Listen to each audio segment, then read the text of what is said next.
Vendedor bonzinho vende muito mais e eu provo isso para você explicando todas as técnicas que existem por trás de ser um vendedor bonzinho. E te explico também todas as técnicas negativas que você usa sem saber quando incorpora o vendedor que não é bonzinho. Você já deve ter escutado por aí que vendedor bonzinho não vende, que o bom mesmo é fazer algumas perguntas de surpresa para o seu cliente na hora do fechamento. Perguntas essas que vão fazer o seu cliente ir direto ao ponto, que vão fazer ele comprar ou não comprar contigo. Mas o que você não sabe é que isso gera dissonância no seu cliente, que é uma técnica de persuasão pouco usada, só que muito perigosa, por isso que ninguém usa. Então eu vou fazer o seguinte, eu vou te explicar 3 pontos negativos para quando você incorpora o vendedor mauzinho. Mauzinho? É o contrário de bonzinho, né? Dá para dizer que é isso? Enfim. Vamos falar que é o vendedor que não é bonzinho. Eu vou te explicar 3 pontos negativos e vou explicar também 3 pontos positivos, te provando que o vendedor bonzinho vende muito mais. E se fizer sentido para você, você se inscreve no final do vídeo. Primeiro ponto negativo que eu já comentei com vocês sobre essa história de que vendedor bonzinho não vende é a dissonância, que é uma técnica de persuasão pouco usada e quando usada é sem querer, porque ela não é ensinada e tem um motivo para isso. Ela é muito delicada e a chance de dar errado é enorme. Ela consiste em deixar o seu cliente em uma saia justa, digamos assim, com uma pergunta ou um questionamento. É assim, imagine que a sua pergunta estica dentro do seu cliente um elástico. Imagina que tem um elástico aqui e quanto mais você pergunta, quanto mais você questiona sobre o mesmo assunto, mais esse elástico estica. Se você forçar demais este elástico, ou seja, se você fixar nessa pergunta, este elástico vai romper dentro do seu cliente. E adeus, ele não volta mais. Ele some sem te falar o motivo e eu tenho certeza que você vai pensar que vendedor bonzinho não vende, ele fugiu depois da minha pergunta.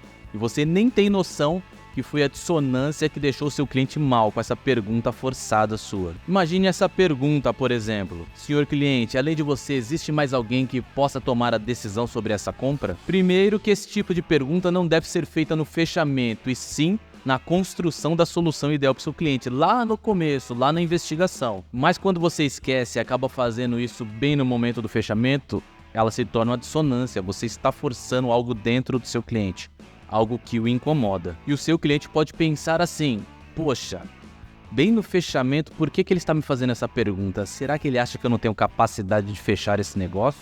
O que será que está acontecendo aqui?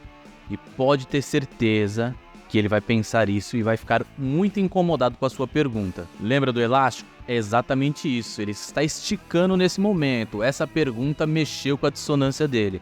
E ele vai ficar inquieto com isso, ele não vai ter paz, ele vai ficar incomodado. Mas isso está errado, você tem que construir um relacionamento com ele, reconstruir algo duradouro. E não colocar ele na parede com uma pergunta que você deveria ter feito lá atrás, no momento da investigação, quando você começou a construir uma solução ideal. E no fim disso tudo vai chegar um momento que ele vai fechar com outro vendedor, você vai ficar sem saber o que fazer, você vai cair naquela história de que vendedor bonzinho não vende e vai partir para outro negócio, enquanto ele comprou com outra pessoa. E assim chegamos no segundo erro que o vendedor que não é bonzinho comete, que é ignorar a posição de poder do seu cliente. Esse tipo de pergunta no fechamento e outros tipos de pergunta atacam diretamente a posição de poder do seu cliente. Essa sensação, essa posição realmente demonstra o poder que o cliente tem em uma determinada situação. E não é só o cliente. Isso acontece com todas as pessoas no dia a dia, com você, comigo, com todos nós. Quando você vai comprar uma passagem de ônibus ou de metrô, por exemplo, o cobrador está na posição de poder dele, que é entregar o bilhete rapidamente para você ou dificultar a sua vida. Eu já passei por isso e você também. Imagine que você está na fila e chegou a sua vez de comprar o bilhete. E bem na sua vez, bem na sua hora, você pergunta para o cobrador: por que você está demorando tanto para entregar os bilhetes assim? O cobrador com certeza vai exercer a posição de poder dele, que é te entregar o bilhete rápido ou devagar, que é te passar o troco com velocidade ou falar para você que não tem mais troco. E aí, que você acha que ele vai fazer? Ele muito provavelmente vai dificultar a sua vida, porque você questionou a velocidade do trabalho dele. Você questionou a posição do poder que ele exerce naquele momento. Da mesma forma com a venda, você não pode fazer essa pergunta direta para o seu cliente, muito menos para qualquer outra pessoa. Voltando ao exemplo do cobrador, você não sabe o que aconteceu no dia dele, você não sabe se ele está com um problema particular, você não sabe se ele teve um problema naquele momento antes de atender você. Como você questiona a velocidade dele dessa forma? A única coisa que vai acontecer com essa pergunta é ele não fazer o que você mais quer, que é entregar o bilhete rapidamente, pegar o trem, o ônibus, o metrô, qualquer coisa que seja. Você entendeu como funciona? A mesma coisa é com seu cliente. O que você mais quer é que ele compre com você, que ele te envie o pedido.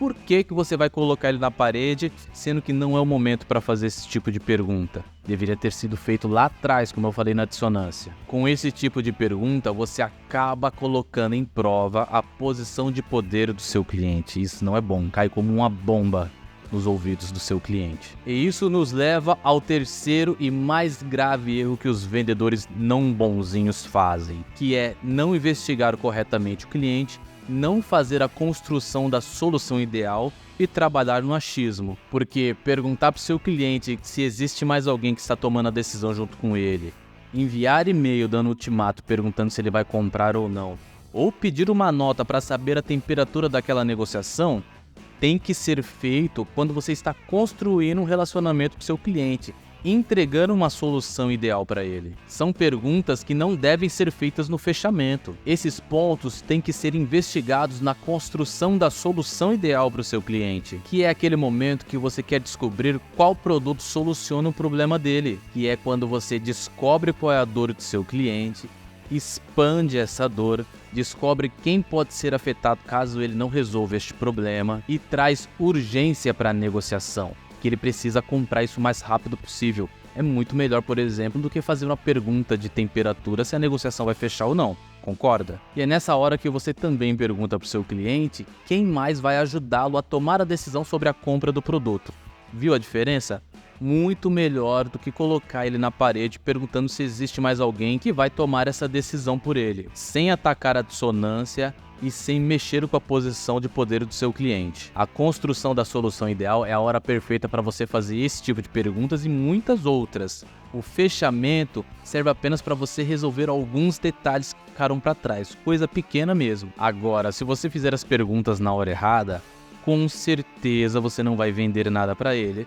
E assim fica muito fácil falar que o vendedor bonzinho não vende, porque você está fazendo as perguntas na hora errada. Você deve estar se perguntando agora, mas Anderson, então por que vendedor bonzinho vende mais? Porque ele usa técnicas reais de vendas, ele trabalha com a construção da confiança e do relacionamento sólido com o cliente, é totalmente diferente. Isso é a base para qualquer vendedor que queira ter sucesso, entenda isso. Ninguém vende colocando seu cliente na parede com perguntas constrangedoras. Talvez para você é uma pergunta normal, mas para o seu cliente não. Por isso que você precisa conhecê-lo antes. Você precisa construir um mínimo de relacionamento com esse cliente, criar uma pequena conexão com ele e entender como ele gosta de trabalhar. Feito isso, a segunda etapa é conquistar a confiança do seu cliente. Você consegue isso fazendo da forma mais simples que existe, que é ser sincero com ele. Você já construiu um relacionamento mínimo com ele. Você já entendeu qual é a dor do seu cliente. Se ele está escolhendo um produto que não é o certo para resolver aquele problema, seu papel, o seu dever é dizer que aquele produto não serve, mesmo que seja uma boa venda para você. Isso gera confiança do cliente para você e a partir dali, qualquer produto que você oferecer, produtos que realmente vão ajudar o seu cliente com o problema que ele tem, ele vai aceitar a sua indicação, ele vai considerar o produto porque você já mostrou ser alguém confiável. E uma vez que o cliente confia em você, ele nunca mais vai te soltar. Ele vai te levar para todas as outras compras futuras. E o vendedor bonzinho também trabalha como ninguém uma técnica de persuasão que é muito poderosa, que é a reciprocidade. Toda vez que você ajuda o seu cliente com alguma coisa, dentro do seu cliente tem a escadinha da reciprocidade. Você sobe um degrauzinho. Quando você dá uma dica sem esperar nada, você sobe mais um degrau.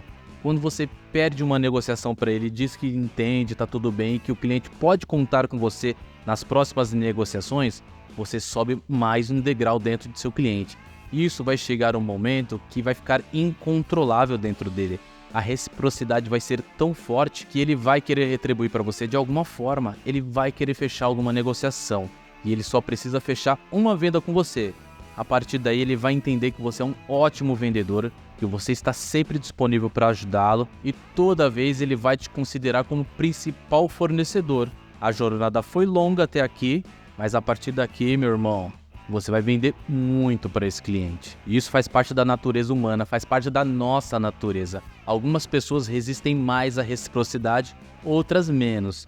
Mas com certeza em algum momento todas vão ceder e a necessidade de retribuir você, vendedor, vai ser gritante dentro dele. Agora que você sabe que o vendedor bonzinho vende muito mais e já tirou aquela ideia da sua cabeça de que o vendedor bonzinho não vende, cabe a você incluir essas técnicas no seu dia a dia e começar a converter muito mais vendas, colocando as perguntas no momento certo, na hora certa, sem deixar o seu cliente naquela saia justa chata. Isso serve muito bem para vendedores de loja, vendedores internos, os inside sales. Vão vender muito mais sendo um vendedor bonzinho.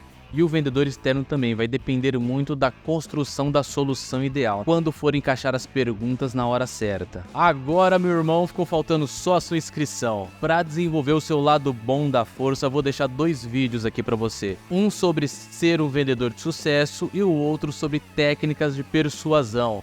Um beijo na sua alma, meu irmão. Até a próxima.